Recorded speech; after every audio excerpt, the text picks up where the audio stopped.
Thank you for listening to stories at Pink Meow Meow Audio. Hope you enjoy the story. I always feel that the early summer rains in Shanghai have a very special smell. Not the smell of wet earth after a storm, nor exactly the scent of grass and trees. It's like a sweet yet sad memory scent. This morning, while I was wiping and stirring the cake, it started to rain. Heavy drops tapped on the glass. The rain came suddenly, without warning, but I was not surprised. Shanghai is like that. Especially on early summer days like these, the rain comes gently like an untold story.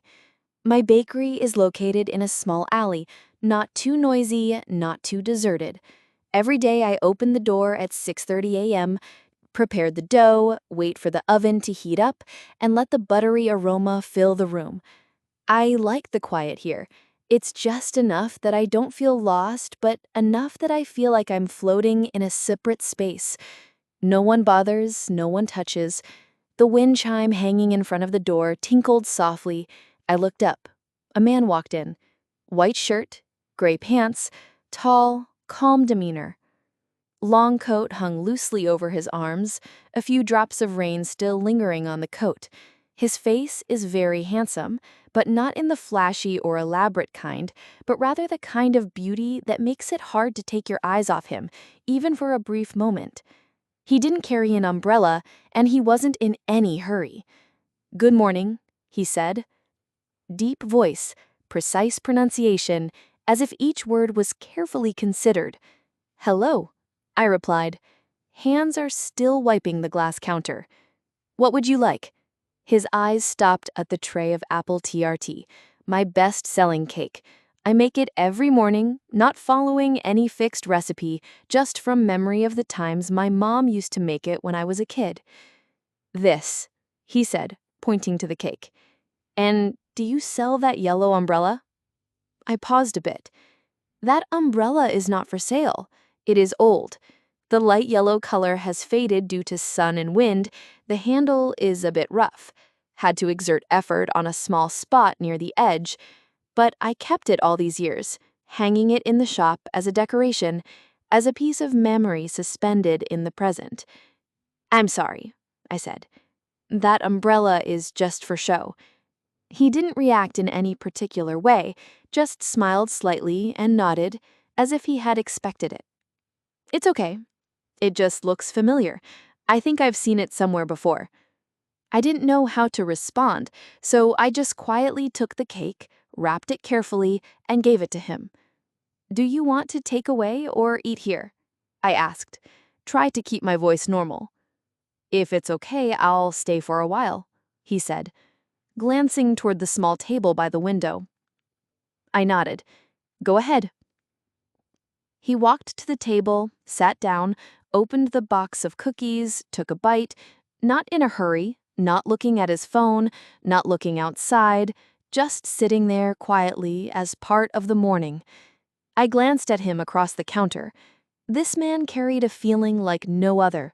It was as if he had stepped out of another world, more distant, more layered, and more secretive than anyone who had ever visited my shop. When he left, the rain had stopped. He didn't say goodbye, just left a nod and a faint smile, polite enough but distant enough. The yellow umbrella is still hanging there.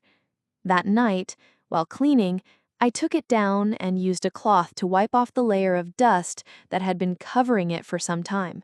The handle is still a bit rough, the fabric is still scratched, but at that moment, I felt my heart flutter, not because of the umbrella, but because of the man's eyes when he looked at it. The next morning he came back, still wearing the same white shirt, still looking leisurely, and this time he named the cake before I even asked. He said, "And some hot tea would be nice too. Can I have some chamomile tea?" He nodded in agreement. I prepared cake and tea and placed them in front of him. He said thank you and sat down at the same table as yesterday, dine like a regular who has been here 100 times. All day long, I couldn't stop thinking about him.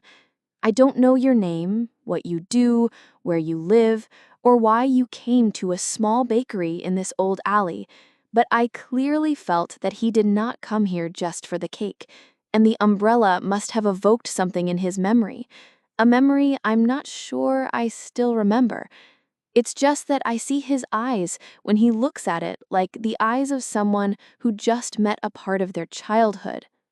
A week after our first meeting, I got used to making a small pot of tea in the morning, setting out an apple tart on a separate tray, and wiping down the table by the window before opening the shop.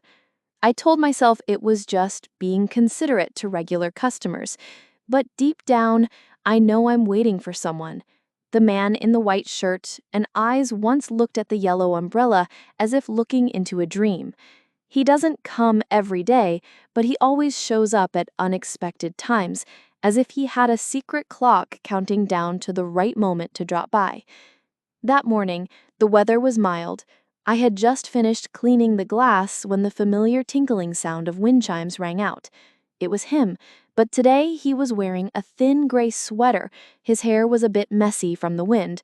His face no longer had the usual neat look, but carried a faint tiredness, the kind of tiredness of someone who had lost sleep many nights. I noticed that detail after just 3 seconds, and immediately I felt my heart sink a little. "Good morning," I spoke first, as a reflex. "Hello," he replied. The smile was still gentle, but could not hide the exhaustion. "Swap?" I asked, trying to hide the obvious concern in my voice. He nodded.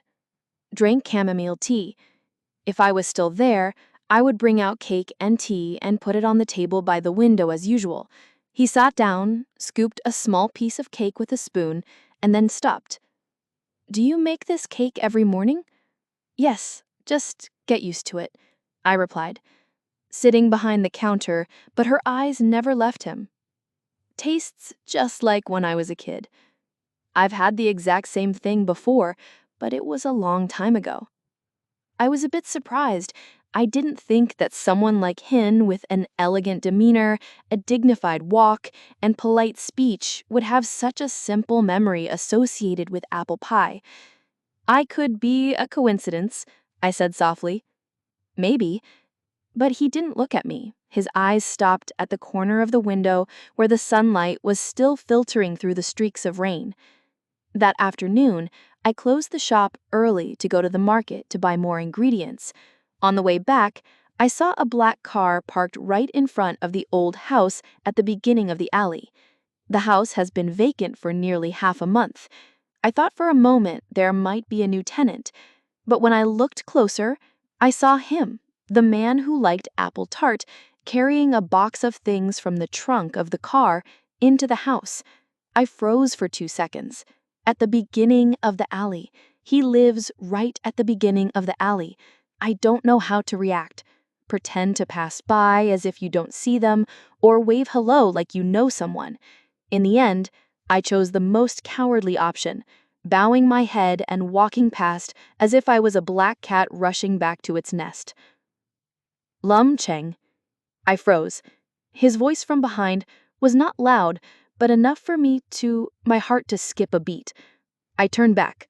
He was standing in the middle of the yard, shirt sleeves rolled up, hands still holding a sweaty bucket, but his eyes still calm as always. "Hello," I smiled wryly. "You moved here?" "Yeah, live here for a while." "Temporary?" He nodded. "I need a quiet place, and your bakery is also located here, which is a plus." I reddened, not knowing if it was because of that statement or because I had just been caught peeking at him. "Oh, well, welcome to the neighborhood," I said, and then turned away. He did not hold me back, just smiled faintly and nodded. "I'll come by tomorrow to pick up the cake. Still the apple?" I asked, not knowing why I dared to continue. "Yes, I'm not bored yet." I couldn't sleep that night. Not because of the rain, nor because the cake was not ready yet, but because I knew. Just step out of the house, turn left, and I will see the house where you live. The distance suddenly became strangely close. Part of me was scared, the other part had a strange sense of anticipation. The next morning, he didn't come at the usual time. I made a chrysanthemum tea and put it on the table, then poured it out and drank it all because it was cold. Around noon, as I was about to close the door, the wind chimes rang again. It was him. This time he brought a cup of coffee from another shop. "I overslept," he said, looking at the cup of tea sitting on the table, and then laughed. "You must be waiting for me." I neither denied nor nodded, just smiled and replied, "Coffee doesn't go well with apple pie." "Then you owe me a new cup of chamomile tea." I laughed. This is the first time I see myself smiling so comfortably in front of him. That evening, as I sat down to write a few lines in my notebook, I drew a small circle next to today's date. Inside is the word, "Thank you." I don't know your name yet, but I want to remember even if it's just a very small memory. There are people who just need to appear once to make you want to remember them for a long time. Since the day he moved to the alley, I have gotten into the habit of looking out the window more than before. Not out of curiosity, nor exactly out of anticipation. Just unconsciously, my eyes always stopped at the street corner where he often appeared, holding a cup of coffee or a bag of cookies I packed in the morning, walking slowly as if there was nothing to rush in this world. He didn't seem like the type to live in a small neighborhood, but he didn't pretend not to belong here either. His existence is quiet but steady, making others both curious and respectful. I never asked about his job, and he never asked me anything other than about the cake. That day was sunny and beautiful. The light through the glass window cast shimmering golden streaks on the table next to the window. I was decorating the cake in the cupboard when I heard the wind chimes ring. "Good morning," he spoke first. I looked up and smiled. "Hello." "Is it still apple pie today?" he said, tilting his head in thought for a moment. "Today, I want something different." I was a little surprised. "Are you bored?" "Not necessarily." He walked up to the counter, hands in his pockets, eyes fixed on the tray of cream puffs. "Strawberry? I just wanted to see if there was anything else that tasted as childish as apple pie." I laughed. This strawberry shortcake is a bit sweet, not for everyone. He raised an eyebrow. "What about you? What kind of cake do you like best?" The question made me pause. For a moment, I thought about the broken dreams that haunted me, about my mother, about the accident, about a house that had once had a light that was lit and then suddenly gone out. "I don't remember," I said softly. "If there are, they are probably insignificant dreams." He spoke once, his voice slow, as if he were talking to himself. "I dreamed that I was standing under a very large tree. It was raining. A girl held an umbrella for me. I couldn't see her face, but I only clearly remembered the bright yellow umbrella." My heart suddenly skipped a beat. The yellow umbrella. The umbrella I once gave to a strange boy in the rain when I was 8 years old. A memory that I always thought I had imagined because it was so beautiful and strange that it didn't seem to be real. "Do you believe in dreams?"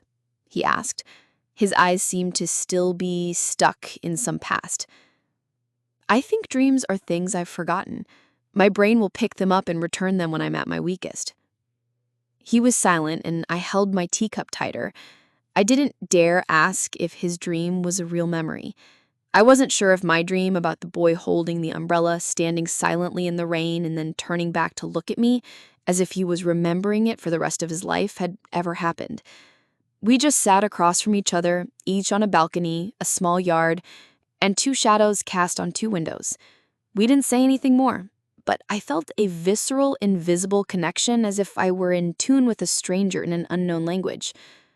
The next morning when I walked out to open the shop, a small piece of paper was tucked under the carpet. I bent down to pick it up. "The chamomile tea that helped me sleep. Thank you, Dr. Lim." I laughed. The first time I saw him joke, I realized that we were no longer strangers visiting the bakery. I taped the piece of paper to the noteboard behind the counter right next to today's menu. It's a small thing, but it makes my day a little lighter. That afternoon, when the guests were gone, I took the opportunity to bring the apple pie out to the balcony, eating it while reading a book. The weather was sunny enough, the air was gentle, like a song without words. "Aren't you afraid of breaking the bakery's shoulder?" A familiar voice rang out from below. I looked down. He was standing in front of the shop, holding a paper bag in his hand. "What?" I asked again, shielding my eyes from the sunlight. She sat on the balcony eating cake, looking down to see if anyone would dare to come in again. He smiled. "I have a sign posted that says I'm on vacation." "That's right. Can I come up?" I was a little surprised, but still nodded. He walked up to the balcony, sat down on the chair next to me, and placed the paper bag on the small wooden table. "What is this?" I asked. "Apple," he replied. "Yesterday she said she would make new cakes." I took the bag, feeling my heart being patted by someone. "Do you know you look like a character in a book?" I said casually. "What type?" "The type to show up at the right time, do the right thing, and never ask why." He tilted his head to look at me. "Do you like that style?" I didn't answer, just looked him straight in the eye and said, "I like people who make me feel comfortable. Taduat Tham makes me feel at ease. No need to try to act happy. No need to hide the emptiness in my heart. Just sitting next to each other, not saying anything. I don't feel lonely. Amidst the hustle and bustle of Shanghai, there is one person who makes me feel just quiet enough. This morning is overcast. The kind of weather that makes me wonder whether to wear a long-sleeve shirt or a light jacket. I chose a beige cardigan, tied my hair back, and took a basket to the market early. The shop wasn't open yet. I needed to buy more butter and eggs, and by the way, some new lavender to replace the old bunch that was dry and brittle hanging in the ceramic vase in the corner of the window. The alley was as quiet as ever in the early morning. I walked past his house, the one at the beginning of the alley with its gray-painted wooden door and a mint pot placed to one side. The lights in the house were still off, so I didn't expect to see anyone. But when I turned the corner to go to the bus stop, I saw Ta Duat Tham standing there holding a cloth basket like me, but bigger than hers, much newer. He wore a gray coat, a baseball cap, and sports shoes. For a moment, I thought I was seeing a completely different person. Not the calm customer at the bakery every morning, but an ordinary person going about their daily life. He saw me too. "Good morning,"